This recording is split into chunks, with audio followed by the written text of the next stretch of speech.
Un saludo cariñoso y la invitación a una nueva mirada, a mirar la vida, la sociedad, el entorno, con una búsqueda, con un afán de auscultar. Para eso hemos invitado a un chileno de categoría global, Rafael Echeverría. Le damos la bienvenida y es un gusto el poder compartir ideas y momentos. Estoy muy contento de estar acá, he seguido su programa, lo he visto en algunas oportunidades y le tengo gran admiración. Muchas gracias.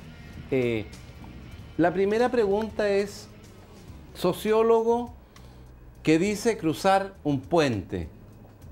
¿Dónde lleva ese puente? Ese puente lleva a algo que los sociólogos normalmente no abordan, que es plantearse preguntas fundamentales sobre la existencia humana, sobre la vida, sobre el carácter de la vida misma. Y yo creo que ha sido una trayectoria, ha sido la incursión en un territorio extremadamente fértil, extremadamente estimulante. Y gran parte de lo que yo hago se orienta a esta reflexión sobre cómo somos los seres humanos, sobre cómo vivir mejor, sobre cómo particularmente generarnos menos sufrimiento. Yo tengo la impresión de que sufrimos de más. Y pareciera que este cruce del puente, que ha permitido regresos, yo diría con estadías cortas para volver de nuevo al otro lado del puente donde está la filosofía, es lo que da cuenta de, por ejemplo, el búho de Minerva. Claro, exactamente. En esas dos riberas que cruza el puente, hay una que es fundamentalmente de reflexión filosófica. El búho de Minerva da cuenta de un intento de hacer sentido de la historia de la filosofía moderna. Ontología de el lenguaje es una propuesta específica en función de la encrucijada que siento que hoy día estamos en la humanidad. Pero cruzando el puente está el compromiso con la acción, con las transformaciones, con la capacidad de intervenir a partir de esa reflexión en lo que son las condiciones concretas de existencia de los seres humanos. Es lo que yo llamo un efecto espejo. En una ribera está el pensamiento. Exacto. En la otra ribera está la encarnación de ese pensamiento, y yo distingo al menos tres áreas principales. Una es el emprendimiento, el mundo de la empresa, el mundo del hacer, de la acción. Segundo, todo el desarrollo de libros que tiene que ver con una promoción, ¿verdad? Tercero, el coaching, que es una actividad ya práctica de interacción, ¿verdad? ¿Se distingue alguna otra? Yo haría una reflexión sobre lo que usted acaba de decir. Sí. Desde el punto de vista teórico, conceptual, filosófico, la propuesta que yo hago plantea un énfasis en dos elementos centrales. Uno, una mirada al mundo, a la existencia, al ser humano, centrada en la transformación. Y a partir de eso, el reconocimiento de que la palanca clave de la transformación para los seres humanos, no siendo exclusiva, pero siendo determinante, es la acción. Entonces es una filosofía que ya de por sí nos incita a pasar al otro lado y comprometernos en forma concreta en acciones que ayuden un tipo de existencia y de convivencia distinta. En esa perspectiva están las distintas cosas que menciona usted.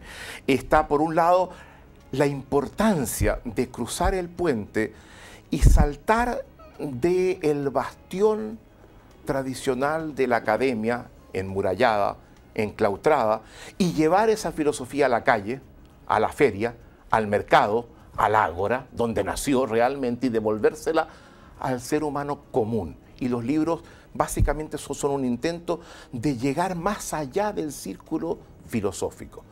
Por otro lado... Eso se ve con claridad además, porque el lenguaje no es un lenguaje que sea complejo, aun cuando las ideas tienen cierta complejidad, el lenguaje es accesible al pensamiento cotidiano. Eso es central para mí. Yo creo que imperativo hoy día, dado lo que enfrentamos, dada la situación que encara la humanidad, traer estos temas al ser humano común y hablarle en su lenguaje, hacerse cargo de sus problemas. Ya no es un problema estrictamente filosófico, es un problema del conjunto de la humanidad. Ese primer libro referente, que es El Búho de Minerva, pareciera tener la semilla de lo que viene después, pero aborda un tema que es complejo en sí, pero que está en la vida cotidiana, el tema de la metafísica, el tema de lo que determina, lo que influye, lo que en definitiva nos va definiendo como seres humanos. ¿Por qué?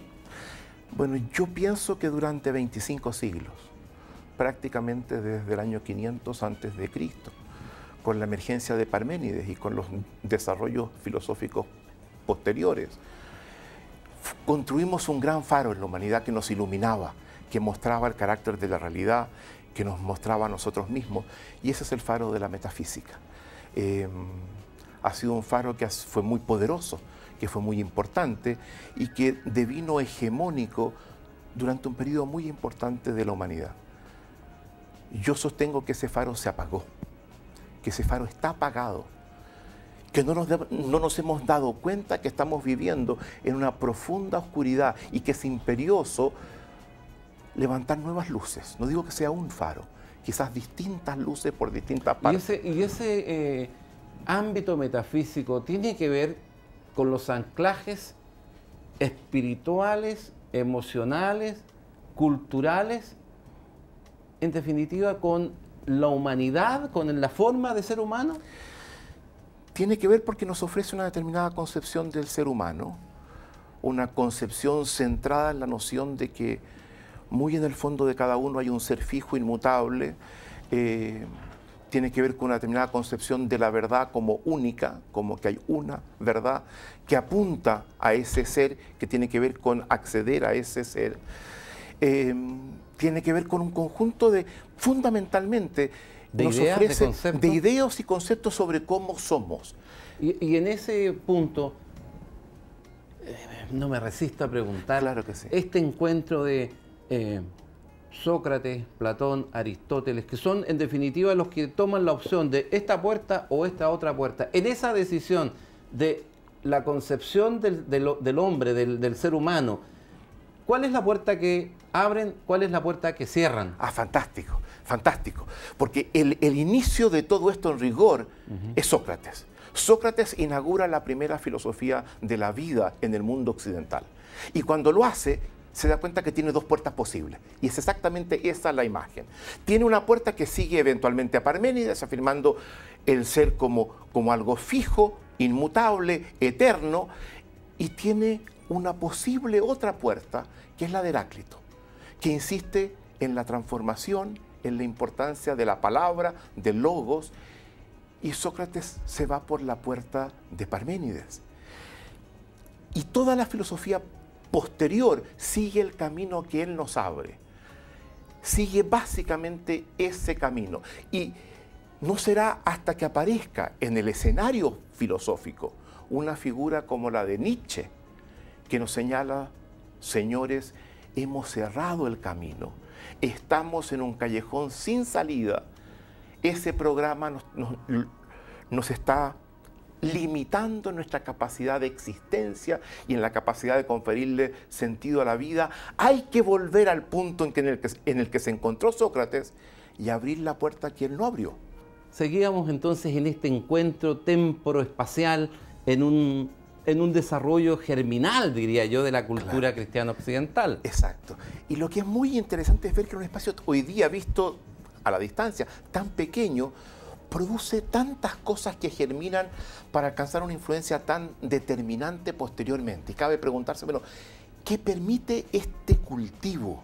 Esta cultura milagrosa, este cultivo virtuoso que produce este efecto tan impactante a la posterioridad. Yo creo que son dos cosas, y dos cosas que tienen que ver con un mismo fenómeno: el comercio y las intercomunicaciones que el comercio establece en toda esa zona.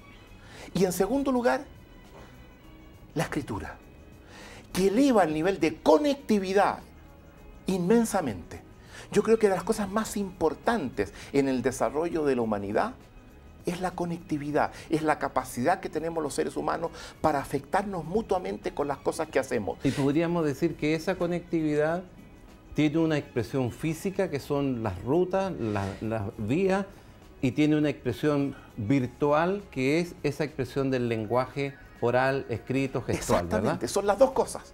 Tanto por las rutas terrestres y marítimas, como por la vía del lenguaje y la escritura, los seres comienzan a conectarse, a afectarse, a influenciarse mutuamente y se produce un cultivo milagroso de estímulos en todas partes con respuestas distintas que produce que en esa zona tan restringida hoy en día se produzca esa cuna de lo que conocemos como la cultura occidental.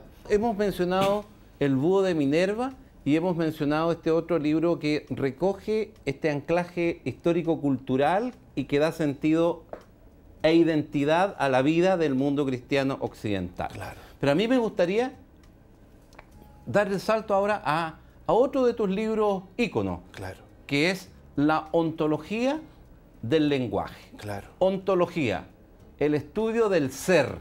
¿Cómo somos? ¿Por qué somos? Ya, muy bien. Y en el término ontología que yo uso, no es solamente el estudio del ser, porque esa es la ontología clásica, la aristotélica. Aristóteles habla de la ontología como el estudio del ser en cuanto al ser. En la perspectiva que yo lo asumo, tiene más una influencia de Heidegger, que es la pregunta por aquel ser que se pregunta por el ser. Y en rigor, la ontología es la pregunta por el ser humano. Porque Heidegger es un filósofo fundamentalmente moderno y sabe que la pregunta por el ser en general, como la planteaba Aristóteles, tiene que ser contestada primero respondiendo a la pregunta por el ser humano. En el caso mío, de la propuesta que yo hago, ontológico significa una reflexión sobre el ser humano, sobre el fenómeno humano. A mí me surge de lo que yo leo, de lo que yo estudio, y en este abordaje ya al tema ontológico, a esta proyección temporal y espacial que hemos hecho en el recorrido de la vida humana y de la historia humana. Hemos hablado de la modernidad que nos sitúa por el 1500 y ahora hemos saltado a Heidegger. Yo diría que los íconos del siglo pasado fundamentalmente me vienen a la cabeza como los faros que nos han iluminado en el pensamiento. Heidegger, Wittgenstein, Buber, Martin Buber, Berlín, Claro. Searle, que inaugura la parte de la, yo diría no la neurolingüística, sino que lo lingüístico comunicacional, ¿verdad? ¿Qué arrope te da? ¿Cómo te cobija ese marco de ideas que orientan el pensamiento contemporáneo? Son todas esas figuras centrales en lo que yo hago. Faltan dos. Yo diría Austin. Austin es una figura muy importante por la contribución que él lleva a cabo. Hace algo que es central, sin lo cual es impensable entender el tipo de planteamientos que estamos haciendo. Y hay una figura del siglo anterior, que yo creo que es la más importante de todas, que es la figura de Nietzsche. Yo básicamente me siento un seguidor del camino anunciado, esbozado, articulado en forma muy embrionaria por Nietzsche. Es muy interesante porque tu libro Ontología del lenguaje está dedicado, está inspirado en Nietzsche. ¿Por qué? Porque Nietzsche lo que nos plantea, como lo sostenía antes, es que hay que volver a Sócrates y seguir el camino de Heráclito, que estamos en una situación crítica muy profunda, muy seria, y que tenemos que repensar el fenómeno humano con otros criterios, colocando en el centro la transformación y colocando como una palanca central, como lo decía antes, el concepto de la acción.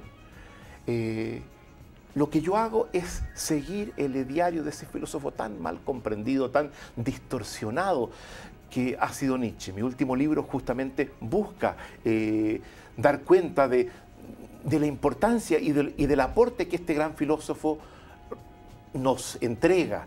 Y yo creo que es el referente más importante que tiene lo que yo hago.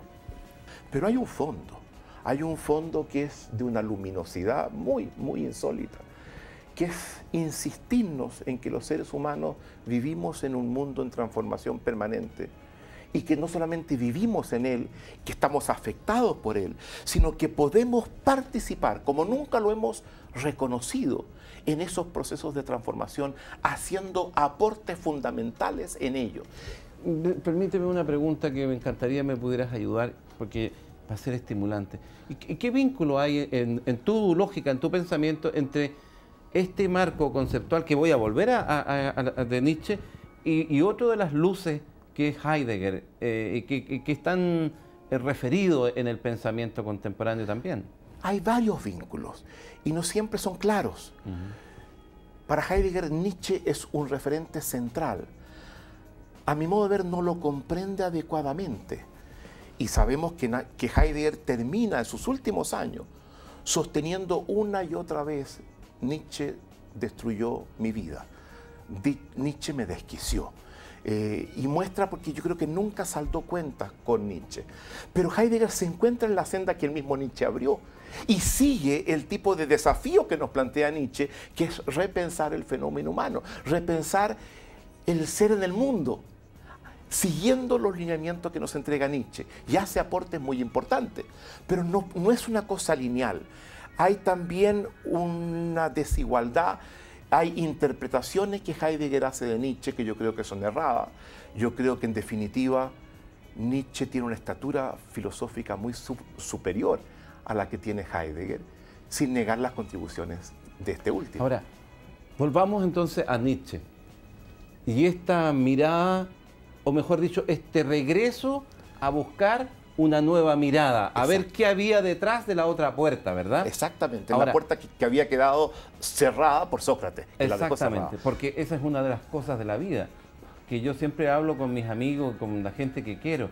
Abrir una puerta abre mundos, pero cierra otros. Infinitos mundos. Exactamente. Y eso es de lo que estamos hablando, de ¿verdad? Eso es exactamente de lo que estamos hablando. Y este regreso hacia allá, a mí me parece que es clave en lo que está ocurriendo en el pensamiento contemporáneo. Y yo lo veo en todos los autores que yo leo, veo esa impronta de volver a...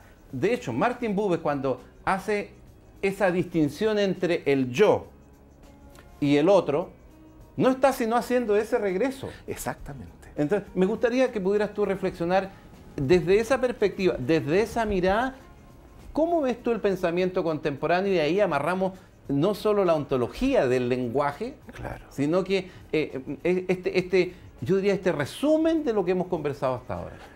Bueno, yo creo que estamos viviendo un mundo de confusiones muy profundas, de descalabros en presupuestos centrales, que nos damos cuenta que no podemos seguirnos apoyándose en ello.